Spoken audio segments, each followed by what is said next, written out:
Hey everybody, welcome to the back room. I'm Andy Ostroy. I am very excited to talk with our guest today, Rachel Bitecofer. We shall get to Rachel in just a moment, but first, thank you for tuning in. We appreciate you listening, and we'd love to hear your comments. So email us at backroomandy@gmail.com and or post on our social media, and we'll read some feedback next time. And if you like the podcast, please follow or subscribe and rate and review, and you'll be notified every time we post a new episode. Okay, let me tell you a little bit about Rachel Bitecofer. She is a political scientist and election forecaster turned political strategist. Rachel's interviews and analysis have been featured by the New York Times, the Washington Post, Salon, Politico, The New Republic, Real Time with Bill Maher, CNN, MSNBC, and many other prominent news sources. And she worked with Democratic Party candidates and organizations to implement negative partisanship strategy in the 2022 midterms. Rachel, welcome into the back room. Hey, I'm excited to be here. Thanks for having me. So tell me a little bit about your childhood before we get into all the political craziness. I'm curious to know like where and how you grew up, if you were in a political family, an academic family, were they left-leaning, right-leaning? Were you interested in all this stuff back then? The only thing you got right was that last thing, dude, believe it or not. So like that's one heck of a question to open up with Rachel Bitecofer on, Andy, and let me tell you why. Uh-oh. Number one, I grew up in a family that was highly news contingent. Like they watched news a lot, but they voted, but they were not political at all. No politics. My parents were Reagan conservatives though. So when they did make a political, choice known, it was to vote for Reagan. I watched both I was too young for the 80, but the 84 landslide with Reagan, and my parents were delighted. Okay. But generally speaking, very little focus on college, on politics, on certainly nobody working in government. They were both non-college grads, had never been to college. And, and I kind of took an unconventional path to being here because, my childhood kind of ended in doing a lot of Grateful Dead concerts. Has the acid worn off yet? Oh, dude, I don't know about that, but I got to tell you, I do think there's a strong case to donate my brain to science at the end of all this because, a lot of the things they say about pot and LSD, I don't know. Well, what a long, strange trip it's been, huh? Yeah. I got to say, though, I had a great childhood. I don't regret it. I won't term it as a time period of trial and turmoil, though I went through some. I had a great time. I did it because I liked having fun and I loved music. And but when I got a little older, I realized I also wanted something called money. So I decided, as a 24-year-old single mom, to enroll myself in the local community college. And that's, as they say, the rest is history. I went and got my undergrad, did my PhD, became a professor, became, this forecasting election strategy person. And it all started at a community college. Our stories are very similar. I grew up with a blue-collar family. My father was a New York City cab driver. My mother was a stay-at-home mom. 3 brothers shared a bedroom in a 2-bedroom apartment, paid for my own college. I, too, started at Kingsborough Community College in Brooklyn, New York, and ended up with a broadcast journalism degree from Brooklyn College. My daughter, who's 20 now, I'm like, when I was your age and living at home, I paid my parents room and board. There was no like, hey, Dad, can I have some money for Starbucks? I paid room and board. Oh my God, yes. So, it was so different. Yeah. I never even had a babysitter the entire time in the 80s, dude. Okay. Like I grew up peak 80s. My childhood is, in my opinion, us 80s kids had peak childhoods because it was after all the turmoils of the wars and the Great Depression. You got peak investment in American greatness, right? And then the Reagan administration comes in and torpedoes it all. So the 80s were peak childhood. If you watch the show Stranger Things and you're like, well, those kids wouldn't be running around like that. Yes, they would. They were in the 80s, dude. And that's what made us such tough people. It turns out we also died, some of us. I looked at the child mortality rates because I wanted to deal with all the helicopter parenting was, it doesn't do anything for kidnapping folks, just to be clear, no difference. Okay? But one thing it did do is it caused less of us to die by accidental death. Right. Because it turns out our parents just didn't care that much, you know? But I don't think I'd be who I was, Andy, without that background, that shared background. I think you are going to find a lot in this book that resonates with you because normal people. And if you came up in the description that you asked me about, Did you have liberal parents? Did you, da, da, da. If you grow up like that, you don't know very many normal people. Okay? Right. Well, let's talk about that for a second. The new book, it's called Hit 'em Where It Hurts: How to Save Democracy by Beating Republicans at Their Own Game. And you've got an interesting past because you have been incredibly accurate with your predictions, whether it's the 2017 gains in the Virginia legislature or the 2018 midterms, Biden's win, Democratic sweep of 3 Midwest states in the Democrats' so-called blue wall. You seem to understand things that other people don't. You seem to have a sixth sense about this, and it also dovetails into your beliefs about what Democrats need to do to win, whether it's from advertising or other things. So let's start with the conversation about what gives you this advantage. What's part of it that makes you seem to understand the voter more than others? Yeah, I mean, I'm gonna tell you guys, I would love to lay it all on my fabulous brain, but the fact is that my fabulous brain did something. It went through a PhD in poli-sci with a focus on American politics, campaigns, and elections, and my dissertation was focused on political polarization. And any political scientist, one of my colleagues or, ex-co-conspirators in that academy who see this interview, they'd be thinking, she doesn't know that much. All I did was bring political science,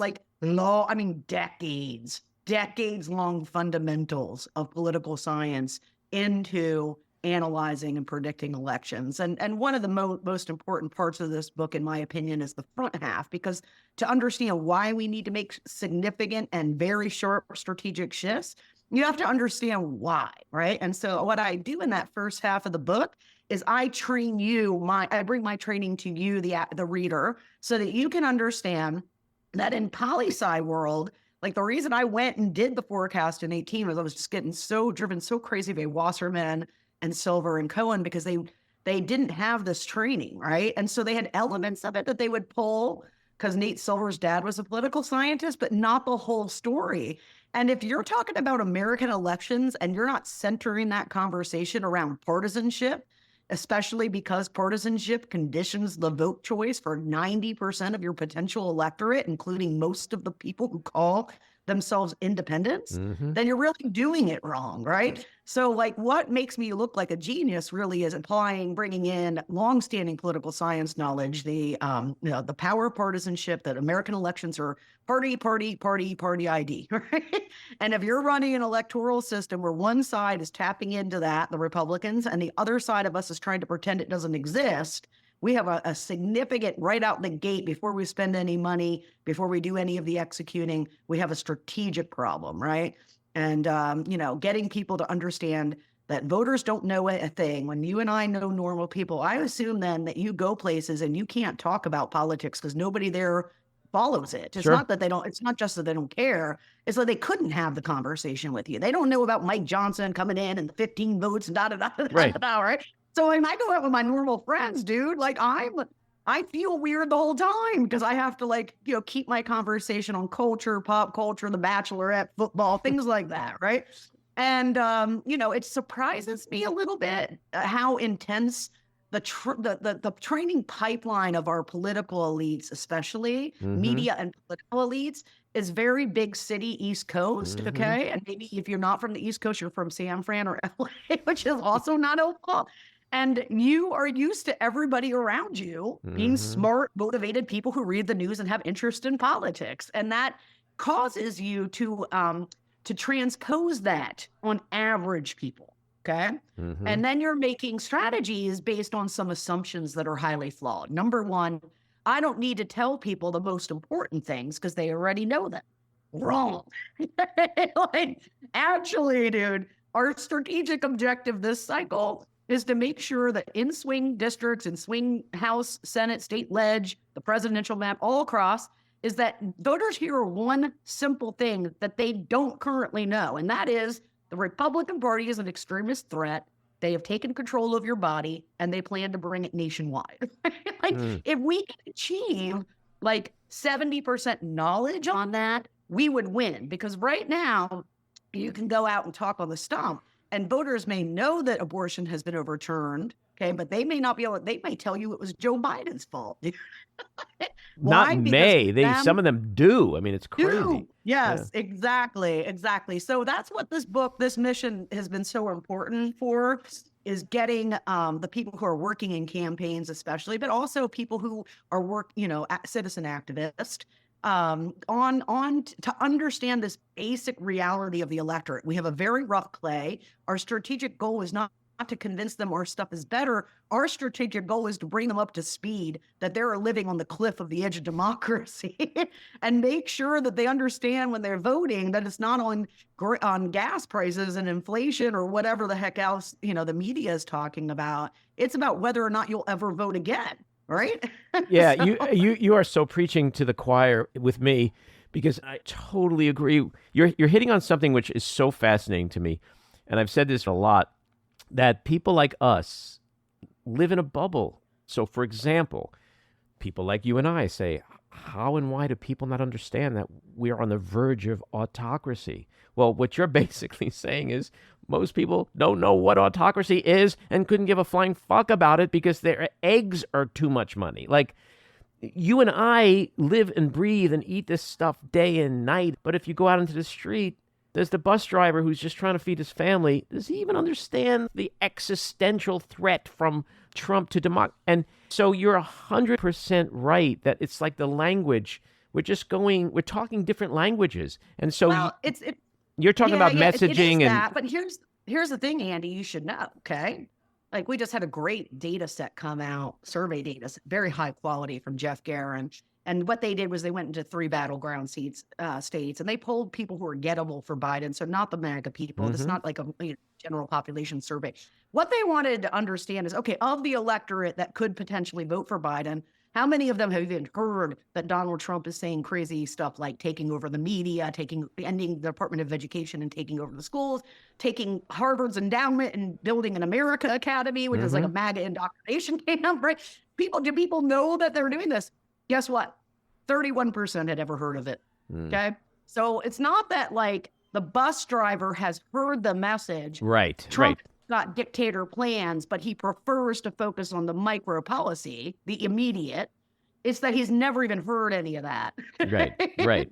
So you cannot be worried about something you've never heard of. Right. No, that's an important distinction. And I don't think they're mutually exclusive things, but I think what you're talking about is a very significant part of our society, is that when their news is siloed from Fox and OAN and Newsmax or Sean Hannity or Alex Jones, like, they're not. I mean, just watch the news at night. Anytime something major happens during the day that's bad for Republicans or Trump, and they don't even cover it. They'll do like a car chase in LA or something. And even if they did, here's the shitty part, dude. 3 out of 10 of us would ever read the news that day, would ever read any news that day. Guys, so like, I mean, forgive me for being sad about the delay of trials. Many people, well, we just got to let the voters save us. Well, let me tell you, dude, that's who you're relying on.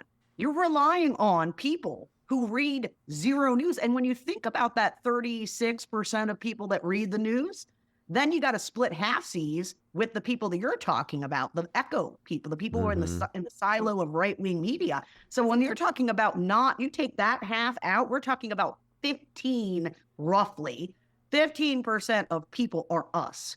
Everybody else is not us and knows nothing about what Donald Trump has done over these 4 years while Joe Biden has been in office. Yeah. And that means that you have to find a way to tell them, because they will never find it on their own. They're not going to. The digital world that we live in is very distinct from the media environment of even the 90s and 2000s, because there's no common media. There's no, no one is doing anything common at all. And you can actually algorithm yourself. Like, our algorithms give us tons of news. If you're a normal human, you're my friend.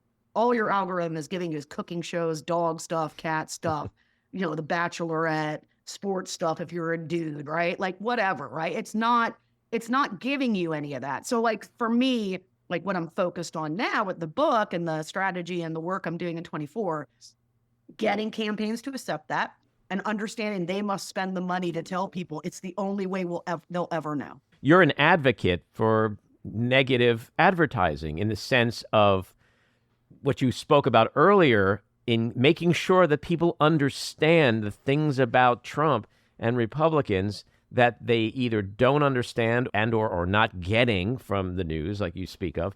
And that's just a part of the game. I mean, look, politics is a dirty game, right? And sometimes you got to play it dirty. So what I'm arguing in my book is really very, I mean, it's this, okay? 10 years ago, the Republicans made a strategic shift with actually now it's 14 years ago. 14 years ago, they doubled down on a 2004 strategy that won the presidency back for George W. Bush. There is where they pioneered for the first time a message to the swing bucket that wasn't about selling a candidate. It was about discounting the opposition. And that message, of course, was the swift vote Veterans for Truth for people who are old enough to remember that. Fast forward to 2010. Michael Steele is in control of the RNC. If you have the book, you'll know Michael Steele endorses this book, blurbs this book, and is a really great mentor for me. Michael Steele designs a strategy in which he's going to wedge the issue of Obamacare as a government takeover, death panels, and he's going to tie every single Democrat running in the midterms to Obama and Pelosi and Obamacare. Okay, they don't run on a Republican platform. They don't run on all the great shit they're going to do for us. They don't run on how qualified their candidates were, because this is when they first started pulling in the loons, right? This is the Tea Party wave. What they ran on was us, okay? They ran on defining us as an existential threat to people's health care, even though we had just given 40 million more Americans health care. And instead of running on that and being like, yeah, damn right we did, Obamacare, right?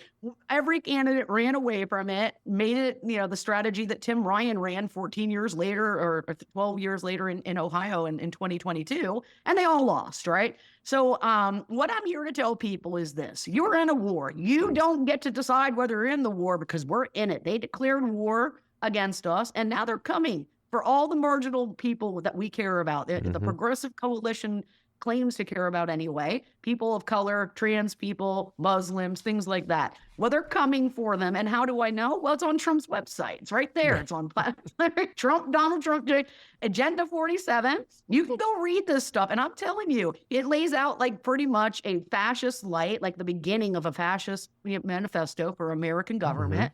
And it is disturbing, but nobody has covered it in the media. Not one lick. One activist yells, defund the police. And we get a month of saturation coverage about how it would screw over the cities and how everybody would die and this and that. He is literally planning to take over the entire education system and turn it into a Hitler Youth program. Like, there's no coverage. And take over the Department of Justice, and weaponize that. So in the book, we have 8 months. What is it? So we have 8 or 9 months left of campaigning. You write that, quote, with democracy on its deathbed, you got to start picking the lowest hanging fruit. So what should Democrats do? You outline 7 key steps. So let's go through them. The first one is ride the brand. Yeah. So again, this ties back into the partisan component, okay? If I don't know anything about you, Andy, can't see you, you're just a black dot, okay? I don't know if you're a man. I don't know if you're a woman. I don't know if you're urban, rural, college educated, young, old, whatever, okay? But I do know one thing about you. You're a Democrat or a Republican, or you're an independent. And I say, do you lean towards the Democratic Party or the Republican Party? And you say, yeah, I lean towards the Democrats or the Republicans. Then I can predict your vote choice a year out of an election. 95% of the time, I'll be right. Okay? And I don't know a damn thing about you, except for that one thing, right? So partisanship is on the ballot. When you walk into the booth and you get your federal election ballots, it's all partisan elections. If you have not sold the brand of that D relative to that R, it doesn't matter how many great conversations you have with people about policy, or what you've done on the stump. It's at the end of the day, those people are sticking with their brand. The data don't lie. Election after election, cycle after cycle. It's an effect that's only grown in strength. It's, not gotten lighter over the decades. And we are making a big mistake where every time we don't go out there and do brand up for us, brand down for them in everything that we do in terms of comms. Rebrand both parties with F words, freedom and fascism. Exactly. And so here's the thing that we get stuck on. We get stuck on all kinds of things. Well, is that technically true? Right? Okay, well, there's no Polly Award for an accuracy ad. Okay, none. They don't get any ads at the polls if you had the most accurate ad. Mm-hmm. They care about is ads that moved voters to the polls and for you, right? So, we get stuck down in stuff like, oh, well, nobody knows what fascism is. Okay, well, nobody knows what CRT is either. Right. But they defined an entire election cycle around it in 2021, flipped the Virginia governor and the state legislature, though we've flipped it back since then. And nobody had ever heard, I had never heard the word CRT 8 months prior to Election Day in Virginia. It's something that didn't even exist in the public lexicon. And yet by November, it's the most common cited thing that voters are citing to pollsters, okay? So you don't need to know what a word is in order to brand somebody with it and make sure that people understand that's a negative connotation. Case in point, I ran a national survey in 2020, and I asked people, what's the first word that pops into your mind when you hear the word Supreme Court, Trump, whatever, right? And I did the Republican Party and I did the Democratic Party. And with the Republican Party, you can imagine Trump was the biggest word, but there's a lot of other stuff. Guess what the biggest word is for us, folks? It's socialism, okay? It's socialism, because every elected Republican, every time they speak on the floor of the House, on TV, in their campaign communications, they call us socialists, democratic socialists. Democrats are socialists. And so people don't know what that means, but they know it sounds scary. And in fact, the more nebulous something is like that, the more you can personalize what it means threat-wise. And so it's actually an asset to have it be ambiguous. And we don't get that, right? Yeah. So, if Joe Biden can say the word fascism from the presidential stage, I'm pretty sure we can start saying it too. Yeah. Well, I'm not going to give them all away because I want the readers to get the book and read them. But the last one I want to ask you about is say it again and again and again. Pick something like the Roe repeal and wedge the shit out of it. I love that. Yes, dude. So I talk about, we have two strategies you can do with messaging, okay? You can do sniper strategy, which what they do, one thing, CRT, ad nauseum. All of the candidates run on it. It is not Glenn Youngkin's most personal favorite issue, okay? If you've met Sweaterless Ben or seen him on TV, you can probably guess what his issue would be. Business stuff, okay? He's a business guy. Did he run on business shit? No, he did not. Why? Because the strategist was like, you know what freaks out white suburban voters a lot? The CRT shit. Why don't you run on that? Okay.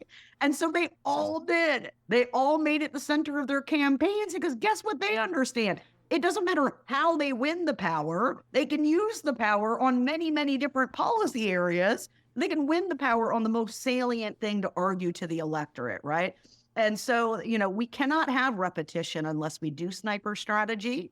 You have to say, again, our strategic goal is to make sure the swing voters, there's 8 or so swing states. We want to make sure all the swing voters in each of those 8 states especially know one basic thing. The Republican Party has stolen your bodily autonomy and they're coming for more shit next, right? Like, just do that. Like, don't talk about all the other shit. If you're going to do credit claiming, fine. You got to tag it in, but Republicans are coming for your shit. And if you can create that narrative frame that the Republican Party is a threat to you, not necessary, and don't give in to this thing like, okay, we care about others, outgroups. Democrats are weird, like liberals, especially progressives, because we actually care about people who are not in our in-group. No one else is like that. No one, especially not swing voters, okay? Swing voters are self-focused. As your bus driver is talking about, he's focused on his shit. You have to make the threat feel personal to them, not to some faceless, nameless, poor person that they don't care about, okay? And that's why you really want to center your abortion advertising over these women being tortured in Texas, these little girls being forced to bear rapist babies, the most sympathetic possible presentation of the issue. Because guess what? If you win on the most sympathetic message, you can use your power for everything. Wow. It's true. Yeah. Right. So we have a couple of things that moving pieces to this puzzle that could or perhaps won't significantly impact the election. I want to ask you about them. How do you feel about the Israeli issue, Gaza? How much do you think, I mean, we do have, time between now and the election. Things can certainly remedy in that part of the world. Certainly now they're impacting Joe Biden, I think, considerably. We saw in Michigan, 20% or so uncommitteds. That was definitely a protest vote about our government's policies with that war. How much do you think that's going to impact ultimately will impact Joe Biden. Yeah, so you said something really important that way back, not a few minutes ago. We've still got 8 more months of this election. Yes, in our brains, we have 8 months left of the thing that we've been doing for a long time already, this election. In the brains of average Americans, the election hasn't started. Okay? It's not going to start until sometime around Labor Day. And that's just the reality of it, folks. Okay. So like the reason it's not competence or even cockiness that keeps somebody like me telling people, stop looking at the polls, look at the hard data. We've been whipping their butt every place we've met in the swing map since Dobbs was repealed, because now we have a strategy. We have the perfect issue that is able for me to tell people, telling people, do this thing. But then Dobbs came and it gave a very concrete way for them to do this thing, right? And, since then, we've been whooping their butts, and we just whooped them again in New York in 2024, right? So at the end of the day, guys, I'm here to tell you, this data is very, very, very noisy. And that means I can't answer your question. So I have my impressional answers, and I'll share them with you. I'm happy to do that. What I expect the Gaza problem, right now I call the Gaza problem about a third of a Bernie, okay? 2016, we had a real big problem. We had a completely divided Democratic base because they were so mad about Bernie Sanders because he had this unbelievably unexpected strong showing. And of course, it wasn't going to be enough to win, the race. And, superdelegates did not matter. Okay? You could take them away. Hillary won the popular vote too, okay? But it caused so much anger. And plus, we had been in power for 8 years. So we had not been under threat for 8 years. Our coalition had gotten fat and lazy, kind of, about holding power, keeping power, having power. And this segment, we're talking about a third of that problem today. And I do expect additional decay there. That being said, I do think young people have to be told, and young people are really mad. They're really mad because they have all this shit that they want done, climate change, gun stuff, all these, other things, and Gaza, right? But they're mad about all of this, and we have never told them who to be mad at. One of the things I fix, and you skip this step in the book, but it's in the book, is naming the villain, okay? We like to make our messaging, big pharma's blocking action on prescriptions. Congress refuses to pass gun control because one guy was a Democrat, okay? Like, we have to tell people who the problem is. People are big mad. In rural areas, people are big mad. In young people, people are big mad. And, whatever. We have to tell them who to be mad at. Right. They don't know. When we read a message like that, NRA won't pass. We know because of our deep, rich interest that has filled us with knowledge base to have this knowledge, that means really Republicans. But your target does not know that. Exactly. And we know that they don't know that because we can see people go into a place like Florida and vote for a $10 minimum wage, legal pot, stuff like that. And then 15 or 20% of that vote will go to the Republican candidate. Right. So clearly we're not linking our very popular shit to us and making it clear that what stops it, what prevents it, what killed it, whatever, was the Republicans, not Congress, the NRA, their donors. Okay. Yes, those people are giving these people money. But at the end of the day, who's stopping the gun action? It's the Republicans. Right. And we have to be able to make that very explicit for low info voters who don't have our bank or reservoir of knowledge to draw on. And I couldn't agree more. How much do you think Trump's convictions, if he's convicted, his legal troubles, are going to factor into his chances?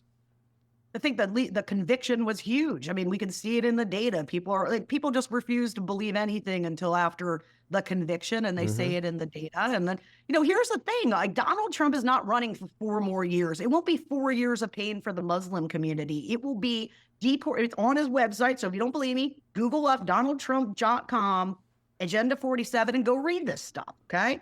He is talking about mass deportations of the Muslim community. Even people here who are legally here with naturalization papers, they're going to subject them to loyalty tests, not like, to America, but to Trump's America. And if they don't pass, they're getting booted out. We're not talking about little things that are going to hurt the Muslim community. We're talking about catastrophic changes. And I think it comes down to whether or not we make sure these communities know what Trump has planned for them. And we can do that. We can probably get young people back into the coalition and make people understand this is not a time to be focused on one thing that Joe Biden did that you didn't like. Okay. It's time to focus on, are we in America? If we elect a man, it's not going to be for 4 years that tried to overthrow the government. He already tried not to leave office once, and it ended in a violent insurrection. It was a 7-part plot to do it. He's not leaving. It's not 4 years. It's forever. Sure. And we got to make sure people know that. How significant do you think it is to some people in terms of how they're going to vote, whether or not his trials end in a conviction? Do you think, you say 95% people, partisanship, they've made up their own mind. Like, do you think that doesn't matter, or because they've already... Not to them, yeah. You're exactly right. Unfortunately, what's happening in MAGA, by the way, is in a mass psychosis. So like those folks, there's 30 million Americans running around right now who think, Andy, you're a Democratic usurper. You stole the presidency, okay? You are an evil person. You should be in jail. I get this stuff all the time, right? Yeah, right? Like you are Mr. Lex Luthor, right? And Joe Biden, he's both demented, but also a career criminal madman, right? It is a psychosis problem. That's not changing, but where it will matter, Andy, is about 10% of a voting electorate in a swing state is going to vote on whatever narrative pushes them. And if that narrative is, A, I'm going to lose my own freedom, and this man is a convicted insurrectionist, then I think we have a much better chance. Well, it's certainly going to be a crazy year. I hope you'll come back again soon, and we can talk about all the things that will have transpired between now and then. I agree with so much of what you say, and if the DNC hasn't thrown some shekels your way, they should put you on the payroll, because it's people like you that I think stand between defeat and victory for Democrats. And just so your audience can sleep a little, I will say that Jamie Harrison also blurbs my book. He's the chair of the DNC, and I'm training all 57 state parties on this book actually in April. So excellent. Things are moving. Well, you speak with such clarity, and it's rare. It really is rare in the Democratic Party to have someone who just understands the system, the voters' mentality the way you do. So keep on keeping on, as they say. Thanks for having me, and I'd love to come back. All righty, take care. Thanks. This episode of The Back Room was edited and produced by me, Andy Ostroy. It was co-edited and co-produced by Maddie Rosenberg, and co-produced by Jen Hammoud. Our theme song was composed by Andrew Hollander, and our logo was designed by Cricket Langell. And special thanks to Patricia Wind. Please take a moment to rate and review the podcast, and also follow or subscribe. Until next time, keep your eyes on Washington, Hollywood, and your own backyards, and have a great week.